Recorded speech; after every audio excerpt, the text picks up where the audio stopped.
దేవానికి స్తోత్రములు. కాపాడగలిగిన వాడు ఒక్కడే దేవుడు. అంటే మనము కష్టం వచ్చినప్పుడు దేవుడికి మర్చిపోతాం, సుఖం వచ్చినప్పుడు కూడా మర్చిపోతాం. కష్టం వచ్చినప్పుడు దేవుడికి కోపడతాడమ్మా అనుకుంటాం.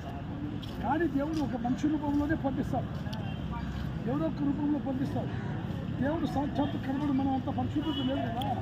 అందుకే దేవుడు పరిశుద్ధుడు, నిన్ను నన్ను కరుణించి ఆ పరలోక తండ్రి తన ప్రియకుమారుని యేసుక్రీస్తుని భూమికి పంపించి మన పాపముల కొరకు శిలువ ప్రాణం మీద మరణించి సమాధి చేయబడి మూడో దిగుడు సజీవుడిగా లేచాడు.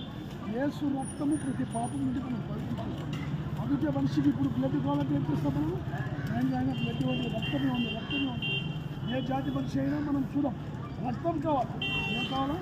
మనిషి ఇప్పుడు మా పాప కారుతుంది, వాళ్ళ పాపలు 4 ప్యాకెట్లు రక్తం కావాలన్నా ఎవరిచ్చినా ఒకటే. అందులో నల్లోడని తెల్లోడని లేకపోతే ఎరుకని ఎలాంటి నెత్తి బోయా బలిజాన్ని చూడం. కానీ ఎవరిస్తారో వాళ్ళు దేవుడు అంటాం. కానీ మనందరికీ రక్తం ఇచ్చిన వాళ్ళు ఒకే ఒక్క వ్యక్తి యేసు రక్తము పవిత్రమైంది, యేసు రక్తము అమూల్యమైంది, యేసు రక్తము ఏమి ప్రతి పాపము నుండి మనం పవిత్రం చేస్తాం. ఏమంటారు? అందుకే దేవుడు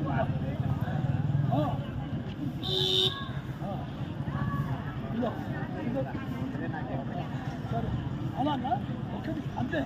సర్వపాప పరిహారం రక్త ప్రోక్షణం అవశ్యకం, సద్రక్తం పరమాత్మ పుణ్యమైన పరిహారం. పుణ్యము అంటే మనిషికి పరలోక రాజ్యం చేర్చడానికి రక్తం అవసరము. వేసే నమ్మకం నీ చూసేవాడిని పొద్దుగా ఒకే స్టాండ్ నీ పేరే పేరు సరే